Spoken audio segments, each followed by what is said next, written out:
Marianela Escoco, soy historiadora, profesora en la Universidad Nacional de Rosario, investigadora de CONICET, y también he dado clases en escuelas secundarias y EMPA, así que bueno, muy contenta de estar aquí con ustedes. Muchas gracias. Tenemos unas preguntas para hacerte sobre tu libro. Para empezar, te queríamos preguntar qué hipótesis puedes elaborar sobre los responsables del robo de los documentos de la Comunidad de Rosario. Bueno, como hipótesis de los responsables del robo, primero hay que pensar la documentación que fue robada, que la desconocemos hasta el día de hoy, porque desde el momento que se incautó, que fueron unos meses antes del robo, no se pudo analizar esa documentación. Era una documentación sin duda muy valiosa, muy importante y muy voluminosa. Por lo tanto, simplemente se vio lo que en ese momento los testigos, quienes participaron de los allanamientos, pudieron ver. Pero no sabemos exactamente qué había. Sí hay algunas sospechas, insisto, por lo que pudieron ver. En ese sentido, podemos decir que fueron a grandes rasgos los servicios de inteligencia, pero digo a grandes rasgos porque eso también hay que desgranarlo. En primer lugar, creemos que tuvo que ver el ejército en particular, donde además fueron imputados dos de ellos, que eran los jefes de inteligencia en ese momento, el segundo cuerpo de ejército. Hace unos años hubo juicio, ellos fueron imputados. Incluso en su momento, la única persona que fue removida de su cargo fue el comandante del segundo cuerpo de ejército. Digo que fue removida de su cargo por este robo. Pero también sabemos que había complicidad policial de la policía de Santa Fe, que además tenía su propio servicio de inteligencia y que fue uno de los mayores responsables de la represión en Rosario. Por lo tanto, creemos que es lo que ellos mismos denominaban como fuerzas conjuntas, que además hay que decir, para octubre del 84, menos de un año de democracia, seguían activos, ¿no? Como demuestran los propios documentos de otras instituciones que luego pudimos encontrar, donde vemos que los servicios de inteligencia, sobre todo en Rosario el de la policía, seguía funcionando y seguía persiguiendo, investigando e informando sobre las acciones, por ejemplo, de los organismos de derechos humanos. Así que sin duda hay un responsable o unos responsables que son del ejército en particular, pero no descartamos que haya otros militares de otras fuerzas y sobre todo de la policía de Rosario. ¿Y qué impacto tuvo este robo de documentación en los procesos judiciales posteriores? Bueno, sin duda el impacto tiene que ver con la ausencia, ¿no? Con lo que no se pudo investigar o probar en esas causas judiciales. Y yo creo que el mayor impacto tiene que ver con la cuestión civil, porque quienes pudieron ver esos documentos aclararon que se sabía que había información sobre las empresas que habían dado apoyo económico y se habían beneficiado de la represión de la última dictadura militar. Y que sin duda fue la pata, para decirlo de alguna manera, que más nos costó y nos sigue costando juzgar. Hasta el día de hoy son muy pocos los civiles que estuvieron implicados en la represión que han sido juzgados. Y sin duda la pata económica es una de las más importantes. Estos grandes empresarios que se beneficiaron con las políticas económicas, pero también y sobre todo con la represión de sus trabajadores y trabajadoras, lo que generó un disciplinamiento social que también le hizo, por supuesto, aumentar sus ganancias. Creo que la falta de esta documentación, que yo siempre digo, no pierdo la esperanza de que encontremos alguna vez, yo no creo que la hayan destruido, creo que la guardan en algún lugar y creo que contiene sobre todo, a diferencia de otra documentación que ya tenemos, información sobre la complicidad civil de la dictadura, civil empresarial sobre todo, ¿no? Luego sí, lo que tiene que ver con los propios servicios de inteligencia.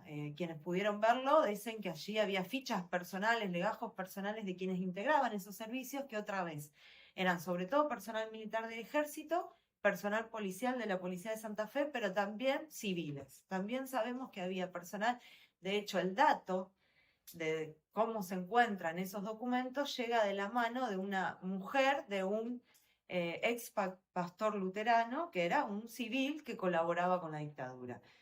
Por lo tanto, sabemos que allí también hay información de personal represivo de los servicios de inteligencia que también era civil, además del militar y policial, ¿no?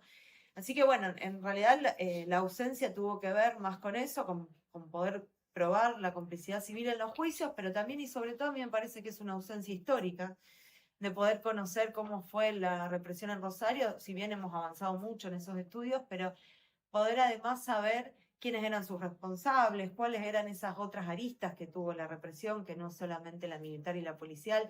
Creo que encontrar esos archivos va a ayudar más a la investigación histórica que a los juicios que hoy sin duda tienen un rol fundamental, pero que tienen toda otra documentación sobre todo aquellos testigos sobrevivientes que pudieron testimoniar sobre su experiencia de detención y secuestro y sobre las de sus familiares en el caso de los desaparecidos y desaparecidas y asesinados y asesinadas, pero digo, más allá de los juicios que han tenido un enorme papel y sin duda tienen un caudal importante de información, creemos que esos archivos nos pueden servir como fuente para la investigación histórica y la memoria social. Bien, ¿por qué te pareció importante reconstruir el hecho? Bueno, en realidad porque yo empecé estudiando en los organismos de derechos humanos, en realidad empecé militando con los organismos de derechos humanos, en primer lugar con las Madres de Plaza 25 de Mayo, y eso era algo que circulaba muchísimo. No había un militante que no te mencionara ese hecho. Sin duda fue muy importante para ellos y ellas. De hecho, fue el único en el país. Yo esto siempre lo digo.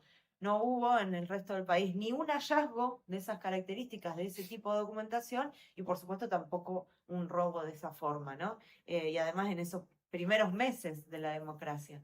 Entonces el robo a tribunales es algo que resuena todo el tiempo entre quienes militan en los derechos humanos. Y después también porque me interesó investigar el papel, el rol que cumplió la CONADEP local. Y dentro de las acciones más importantes de ese grupo de personas que integraron la CONADEP local, bueno, sin duda estaba el hallazgo de esta documentación que luego termina con el robo a tribunales. Así que, bueno, de alguna forma siempre fue un horizonte de investigación y de militancia también, ¿no? ¿Qué riesgo implica que el Estado administre la memoria de sus propios crímenes? Bueno, difícil la pregunta. Bueno, el problema, el riesgo en realidad tiene que ver con que precisamente siempre hacemos esta aclaración de que la defensa de los derechos humanos tiene que ver con precisamente el interlocutor directo es el Estado, porque es el Estado el que los viola, ¿no? Eso siempre hacemos esa aclaración porque precisamente esta idea de crímenes de lesa humanidad viene acompañada de, bueno, que el actor principal es el Estado. O en otros casos pueden ser grupos con fuerza o con control del territorio similar al del Estado, algo que no ha ocurrido en Argentina, ¿no? Entonces, generalmente la oposición, la demanda por la violación a los derechos humanos y también, por supuesto, por su vigencia, siempre es contra el Estado. Entonces, que sea el propio Estado el que administra de alguna manera, por un lado la justicia, pero también la memoria, bueno, siempre es problemático. La demanda de justicia, por supuesto que es una demanda a la que no puede escapar el Estado, porque bueno, siempre hay que pensar también en la división de poderes, ¿no? Y la justicia es también el Estado. Pero creemos que dentro de la memoria social tiene que haber una interacción, para decirlo de alguna manera, un diálogo con otros actores, que es necesario que existan y que tengan incluso opiniones distintas a las del Estado para poder remarcar precisamente las fallas, las deudas o los errores, lo que sea que podamos advertir en ciertos parámetros de cómo se relata o cómo se construye la memoria, ¿no? En ese sentido creemos que siempre hay una memoria que es hegemónica, que es la que viene generalmente desde arriba hacia abajo, y que en todo caso, dentro de los grupos sociales que integramos también las distintas sociedades y nacionalidades, hay memorias en disputa, ¿no? Y por eso creemos que el movimiento de derechos humanos tiene un rol fundamental en precisamente disputar con el Estado ese tipo de memorias. Y que de alguna manera que esa memoria, la memoria del movimiento de derechos humanos se convierta en hegemónica y en algún punto no tenga fisuras con la memoria del Estado, yo creo que es un problema, porque de alguna manera anula a un actor que debe decir otras cosas que el Estado no puede decir o no quiere decir, ¿no? Luego, por supuesto, el Estado es ocupado por distintos gobiernos y distintas personas que van a asumir distintas responsabilidades a lo largo del tiempo, ¿no? Pero la necesidad de que haya grupos de activistas y militantes que interactúen con ese Estado tiene que permanecer precisamente para que cuando cambien esos gobiernos podamos seguir manteniendo una memoria social de lo ocurrido, sobre todo para lo que siempre decimos, ¿no? Para la importancia de la no repetición del nunca más. El Estado no puede desaparecer personas, no puede asesinar, pero tampoco debería el Estado generar los conflictos de violencia institucional, violencia policial, incluso violencia en las instituciones de encierro y demás. Por eso es necesario que siga habiendo agrupaciones de derechos humanos que sigan reclamándole al Estado que no viole los derechos humanos, que son de todas y todas, más allá de nuestra pertenencia, de nuestra nacionalidad, de nuestro origen, de nuestra clase género, etcétera, ¿no? Bueno, y ya para cerrar, son 2 preguntas. La primera es, ¿qué desafíos considerás que atraviesa la transmisión de los hechos históricos a las nuevas generaciones? Bueno, creo que hoy tenemos un desafío muy importante que tiene que ver con que, bueno, sobre todo la mayoría de ustedes no solo no nació en dictadura, no recuerda la dictadura, yo tampoco, pero ya no tiene ni siquiera una memoria cercana, para decirlo de alguna manera. Incluso sus padres no nacieron en dictadura ya, ¿no? Entonces, esa historia yo siempre digo que para nosotros es cercana, que nos sigue doliendo, ¿no? Porque ese es un poco el concepto de historia reciente, que sigue habiendo generaciones vivas que vivieron ese pasado, que sigue doliendo de alguna manera. Esa es la idea de los pasados traumáticos también, ¿no? Que no ha logrado, que no ha sido superado del todo, para decirlo de alguna forma, ¿no? Ahora, ustedes, los y las jóvenes, no tienen esa memoria cercana ni ese sentimiento muchas veces, excepto que tengan algún familiar a lo mejor, y por lo tanto yo digo, para ustedes es tan lejano como el 25 de mayo de 1810, ¿no?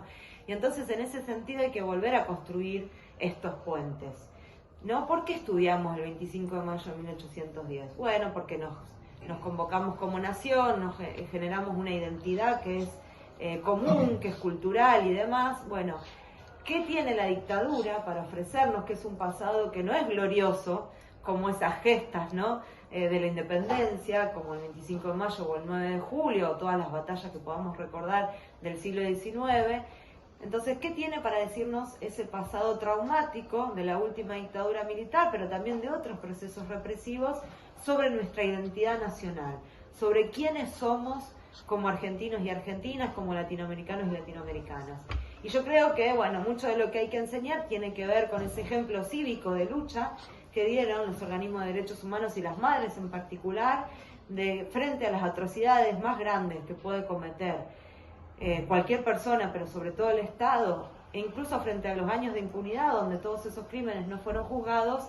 Bueno, no hubo nunca en nuestra historia un solo hecho de venganza, o de lo que algunos denominan como justicia por mano propia, lo ponemos entre comillas. Entonces, si ese pasado tiene algo que enseñarnos, tiene que enseñarnos a la lucha, a la resistencia, a lo colectivo, porque todo eso se hizo en un contexto de unirnos, de juntarnos, aquellos y aquellas que tenían ese problema, pero también otros y otras que no lo tenían, pero que se sensibilizaron con esa causa, y que por lo tanto, si ese pasado tiene algo que enseñarnos, es un pasado de lucha, un pasado colectivo, de resistencia, pero también y sobre todo de pedido de justicia pacífica en una sociedad donde queremos convivir a través del diálogo democrático, y también en una sociedad donde queremos construir una democracia mejor, ¿no? Porque también creemos que tenemos que problematizar sobre las deudas de la democracia, sobre lo que esta democracia no corrigió de la última dictadura militar, pero también sobre los derechos que todavía no se cumplen, y, como decía antes, las violaciones que todavía se dan a los derechos humanos. Por lo tanto, creo que tenemos que empezar a pensar qué nos puede dar como colectivo, como nacionalidad, como identidad, esa dictadura y la resistencia, sobre todo, que generó esa dictadura. Creo que por ahí tiene que venir un poco poder pensar la importancia, ¿no?, que tuvo este proceso histórico. ¿Y cómo crees que se podría narrar y transmitir esta historia a los jóvenes en un momento así de digitalización? Bueno, creo que lo que están haciendo ustedes es parte de eso, ¿no? Poder transmitir de esta manera.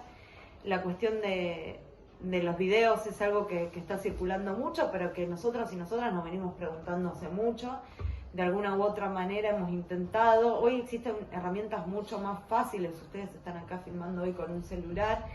Nosotros hace 15 años, por ejemplo, hicimos un documental sobre las madres de Plaza 25 de Mayo, y en ese momento íbamos con una cámara súper vieja, que era lo que alguien nos había prestado, y tuvimos que pedir subsidios para poder realizar un documental que además es muy precario, pero muy lindo. Yo se los recomiendo, se llama Arderá la Memoria y está en YouTube. Pero digo, ya en ese momento, hace 15 años, teníamos la idea de, bueno, las voces de las madres se van a perder, y es intransmisible eso. O sea, yo puedo contarles mucho sobre ellas, pero la experiencia que ellas tuvieron es muy difícil de transmitir. Entonces creemos que muchos de esos materiales que se produjeron, incluso los materiales que se produjeron en los juicios de lesa humanidad, que también están disponibles en un archivo audiovisual, bueno, tienen que ser de alguna forma repetidos, divulgados, a la par de esta difusión que hacemos de esta manera y de otras, ¿no? Yo creo que también la resistencia en las calles es una forma de difundir y que también la difusión de esas resistencias va de la mano de lo sucedido en nuestro pasado reciente, en nuestra historia más cercana. Y luego tiene que ver, bueno, con un poco lo que decía antes, ¿no? Cómo despertar el interés de los jóvenes y las jóvenes en algo que les parece tan lejano, para que deje de serlo, no en el tiempo, porque no vamos a poder acortar las temporalidades, pero sí en los sentimientos, en lo que nos producen, en las opiniones que tenemos al respecto de eso, en que podamos hablar de esto en las escuelas, pero también en nuestras casas, que digamos que invada de alguna manera, como en un momento sucedió, la difusión de lo ocurrido. Ahora, esa difusión también, para que no sature, como me parece que también pasó en los últimos años, bueno, tiene que problematizar cómo se cuenta, tiene que pensar nuevos temas. Por ejemplo, esto que ustedes me están preguntando hoy es nuevo, es novedoso, en el sentido de que la mayoría de las veces no me preguntan sobre el robo a tribunales, la verdad. Pero bueno, también animarnos a hablar de las organizaciones revolucionarias y guerrilleras, de cuál era el proyecto de país que tenían los compañeros y las compañeras desaparecidos y asesinados, de cómo se llevó a cabo esa resistencia, cómo se construyeron esos lazos. Digo, empecemos a hablar de otras cosas que durante mucho tiempo, no digo que estuvieron ocultas, ni mucho menos, hay un montón además de bibliografía al respecto, de libros escritos, de memorias incluso, pero sí es verdad que dentro de un relato de alguna manera hegemónico, esas cuestiones no aparecían, o aparecían menos, o se hizo más hincapié en la represión, bueno, porque también era necesario insistir en cómo fue esa represión para que haya un castigo, para que haya una condena, para que existan los juicios, para que no vivamos en un país donde se permita la violación de los derechos humanos de esa manera, y que de alguna forma, bueno, si bien ese proceso no terminó, continúa, está vigente y seguimos apoyándolo, ¿no? Creemos que ya podemos empezar a hablar de otros temas, insisto, para que esto no quede tan lejano, para que nos genere algún tipo de empatía, ¿no? Que no es solo la empatía por el que sufre, no es solo la empatía por el que ha sido torturado, secuestrado, desaparecido o asesinado, sino también es la empatía por el que lucha, por los compañeros y compañeras que creían en un mundo mejor y que tenían una idea de cómo hacer eso. Que después podemos discutir, que seguramente hoy no serán los mismos términos, que vamos a debatir cómo hacerlo, pero que tenían una idea y que me parece que es importante resaltar. Que tenían una idea y que además hicieron todos los intentos posibles por llevarla a cabo. Y a mí me parece que en un momento donde hay mucho discurso y muy poca práctica, y un poco las redes sociales tienen mucho de eso, ¿no? Enunciar ciertas cuestiones que son muy fáciles además, porque uno escribe muy rápido en una red social desde su casa, cómodo, una opinión que muchas veces lastima, que muchas veces genera muchos problemas en muchas personas, ¿no? Y luego, nada, se queda en su casa, no actúa, no interviene, no tiene una consecuencia de lo que enuncia en el discurso con una práctica cotidiana y constante, ¿no? Creo que tenemos que salir del discurso de las redes son muy importantes para difundir, tenemos que aprender a usarlas, pero también tenemos que respaldar en la práctica lo que decimos en las redes y lo que decimos en la vida cotidiana también, ¿no? Entonces me parece que ahí nos falta un salto de cómo usar esas redes, lo mismo que la inteligencia artificial, digamos. Yo no creo que haya que negarse a usarla, creo que hay que aprender a usarla. Creo que podemos tener herramientas muy importantes allí para hacer cosas maravillosas, pero hay que saberlo, ¿no? Hay que investigarlo, hay que profundizar sobre eso y no hay que quedarse solo con eso. No hay que olvidar que son solo una herramienta más, muy importante, quizás la fundamental, pero que luego hay que sostener en la práctica lo que se enuncia en las redes o lo que se busca, para decirlo de alguna manera, con la inteligencia artificial, ¿no? Bueno, muchas gracias. Ya con eso ya cerraríamos. ¿Alguien tiene una pregunta, un comentario? ¿Nadie tiene ninguna pregunta? No, Solo le quedamos por fuera. Bueno, pueden ir grabadas, pero realmente dos cosas que me parecen muy interesantes. Una, ¿cuál te parece que es la principal deuda que tiene esta democracia? ¿Y cuáles son los riesgos de esta saturación de una memoria? Que antes lo dijiste, después, ¿qué pasa cuando se satura mucho? Sí. Esas dos cosas me parecen como ahí claves para pensar, sobre todo en nuestro contexto actual. Claro. Bueno, lamentablemente esta democracia tiene muchas deudas. Me cuesta decir una, pero sí me parece que la principal es la pobreza, ¿no? Esta idea de que realmente hoy en día muchas personas, muchos de nuestros conciudadanos, ¿no?, viven bajo la línea de pobreza, incluso la línea de indigencia.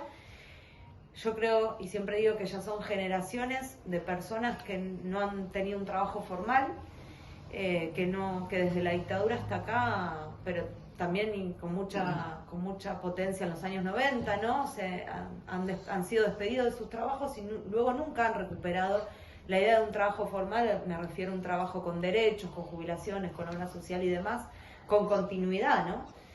Y creo que esa es una de las mayores deudas de esta democracia, que prometió, como dijo Alfonsín en su discurso de campaña, que con la democracia se come y se educa, ¿no? Creo que esa es una de las mayores deudas de esta democracia. Pero hay otras que pueden ir de la mano, que sin duda tienen relación. Una de ellas tiene que ver con ciertos patrones económicos que no han sido modificados, muy claramente, algunos de ellos en la legislación, como es la Ley de Entidades Financieras, que regula todo el sistema financiero y que es del año 77, ¿no?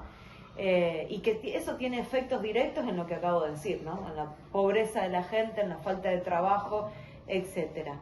Y otras que tienen que ver con las fuerzas de seguridad, ¿no? Esto que un poco decíamos al principio, de cómo ese sistema, ese aparato represivo no había sido desmantelado inmediatamente luego de la dictadura. Bueno, yo creo que tampoco fue desmantelado del todo hasta el día de hoy, que mantiene prácticas represivas, prácticas de tortura, incluso prácticas de corrupción, algo que a veces se habla menos, pero que también es una de las deudas de la democracia, ¿no?